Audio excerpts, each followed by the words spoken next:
13 August 1972 পাকিস্তানের রাওয়ালপিন্ডিতে একটি কড়া নিরাপত্তা সম্পন্ন প্রিজনার অফ ওয়ার বা পিওডব্লিউ ক্যাম্পে সেই রাত ইতিহাস রচনার মতো ছিল। এই ক্যাম্পটি সেই জায়গা যেখানে 1971 সালের ভারত-পাকিস্তান যুদ্ধের পর ভারতীয় বিমান বাহিনীর 12 জন পাইলটকে বন্দী রাখা হয়েছিল। ক্যাম্পের নিরাপত্তা এতই কঠোর ছিল যে কেউ ভাবতেও পারত না কেউ এখান থেকে জীবিত বেরোতে পারবে।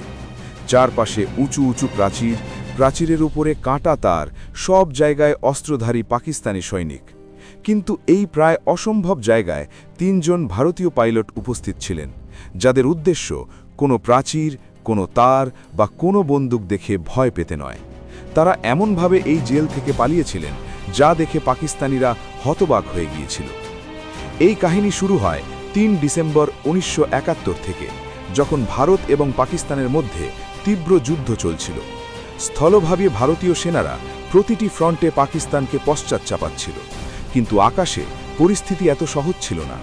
পাকিস্তানের জাফরওয়াল শহরের কাছে একটি উঁচু ওয়াচ টাওয়ার ভারতীয় বিমান বাহিনীর জন্য বড় সমস্যা হয়ে উঠেছিল।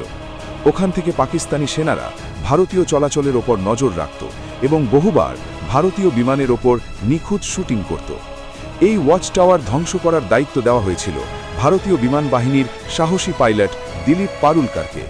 পারুলকার সাহস, শৃঙ্খলা এবং দৃঢ়তার জন্য পরিচিত ছিলেন। তিনি জানতেন মিশন সহজ নয়, কিন্তু দেশের জন্য ঝুঁকি নেওয়া জরুরি। 10 ডিসেম্বর 1971 দিলীপ পারুলকার তার সুখোই ফাইটার জেট নিয়ে মিশনে বেরোন। ওয়াচ টাওয়ারের কাছে পৌঁছালে পাকিস্তানি অ্যান্টি এয়ারক্রাফট গান থেকে প্রচণ্ড গুলি চালানো শুরু হয়। কয়েক মুহূর্তের মধ্যে তার বিমান মারাত্মকভাবে ক্ষতিগ্রস্ত হয়। পরিস্থিতি খারাপ দেখে পারুলকার সময় নষ্ট না করে ইজেক্ট করেন। তার জীবন বাঁচলেও ভাগ্য তাকে শত্রুর জমিতে নামিয়ে দেয়। জমিতে অবতরণ করার সময় পারুলকার আগে থেকেই আহত ছিলেন।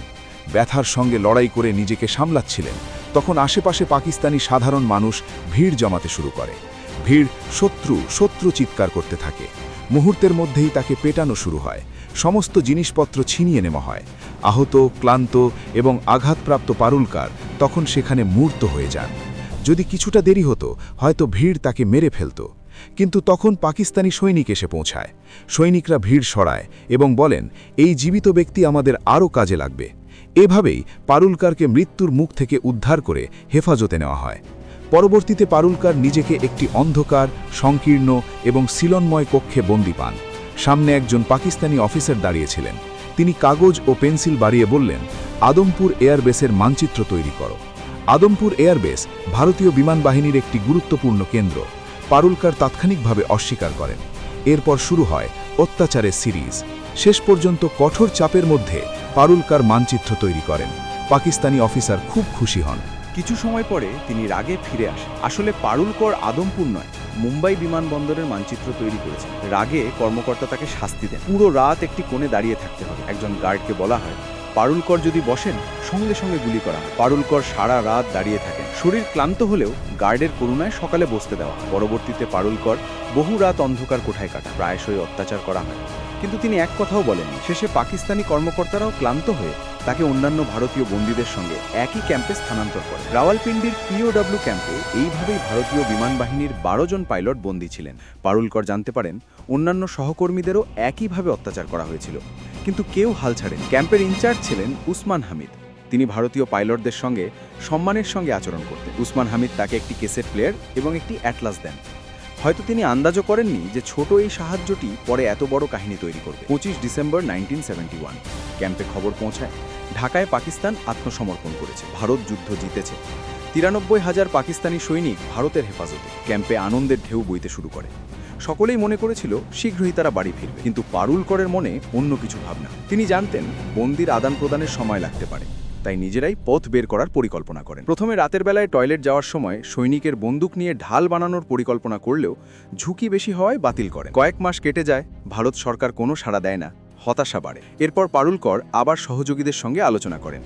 এবার MS গ্রেভাল এবং হরিশ সিং যোগ দেন। 3 জন ঠিক করেন সুযোগ এলে তা কাজে লাগানো হবে। পরে ক্যাম্পের ইনচার্জ উসমান হামিদ দেওয়া অ্যাটলাস মনোযোগ দিয়ে পড়া শুরু করা হয়। রাতে মানচিত্র পড়া, রাস্তা বোঝা এবং সম্ভাবনা যাচাই। পরিকল্পনা পরিষ্কার, জেল থেকে বের হয়ে সরাসরি ভারত পাক সীমান্ত যাওয়া বিপজ্জনক, তাই প্রথমে আফগানিস্তানের দিকে যাবে। এবং সেখান থেকে ভারত পৌঁছাবে। সঠিক সেল বাছাই করা হলো। সেল নং 4। গার্ডের সাথে ভালো সম্পর্ক কাজে লাগিয়ে তাদের সেল পরিবর্তন করা হলো। এরপর আসল চ্যালেঞ্জ, দেয়ালের সুড়ঙ্গ খোঁড়া। প্রায় 18 ইঞ্চি মোটা দেয়াল, হাতের কোনো সরঞ্জাম ছাড়া ভাঙা অসম্ভব। তবে চুরি করা কাঁচি এবং স্ক্রুড্রাইভার ব্যবহার করে রাত 12টা থেকে 1টা পর্যন্ত কাজ শুরু। ধীরে ধীরে দেয়াল ভাঙা হয়। বাইরে যাওয়ার সময় বৃষ্টি ছিল, তাই শব্দ বাইরে যায়নি। 13 অগাস্ট 1972, রাওয়ালপিন্ডির আকাশে কালো মেঘ, ঝড়ো বাতাস। সেই রাতেই পারুলকর, গ্রেওয়াল এবং হরিশ সিং পালানোর জন্য প্রস্তুত। তারা তাদের পাঠানি পোশাক পরেন, কিছু খাবার, জুগার কম্পাস ও টাকা সঙ্গে রাখেন। বিদ্যাধর শঙ্কর চাটি তাদের বিদায় নেন। ধীরে ধীরে তিনজন সেই সরু ফাঁক দিয়ে বের হন। এক পাকিস্তানি গার্ড শুয়েছিল। প্রথমে পারুলকর, তারপর গ্রেওয়াল এবং হরিশ সিং দেওয়াল পার হন। এরপর তারা দ্রুত বাস স্ট্যান্ডে পৌঁছান। ভাগ্য সহায় হয়, পেশাওয়ার যাওয়া বাস মেলে। পুরো রাত ভ্রমণ শেষে সকাল 6টা নাগাদ পেশাওয়ারে পৌঁছান। সর্বশেষ চ্যালেঞ্জ, আফগানিস্তানের তোরখম বর্ডার পার হওয়া। মানচিত্রে লান্ডিখানা রেলওয়ে স্টেশন লক্ষ্য করে, যা 1932-তে বন্ধ। চায়ের দোকানে একজন লোকের সাহায্য নেন। সন্দেহ হওয়া সত্ত্বেও পারুলকর এবং তার সহযোগীরা পাকিস্তানি এয়ারফোর্স অফিসার বলে আত্মপ্রকাশ করেন। পরে উসমান হামিদ বুঝতে পারেন, তিনজনই ভারতীয় পাইলট, যিনি রাওয়ালপিন্ডি ক্যাম্প থেকে পালিয়েছিলেন। পাকিস্তানি সৈনিকরা এসে তিনজনকে আবার রাওয়ালপিন্ডি নিয়ে যান। 30 দিনের একাকী সেল শাস্তি দেওয়া হয়।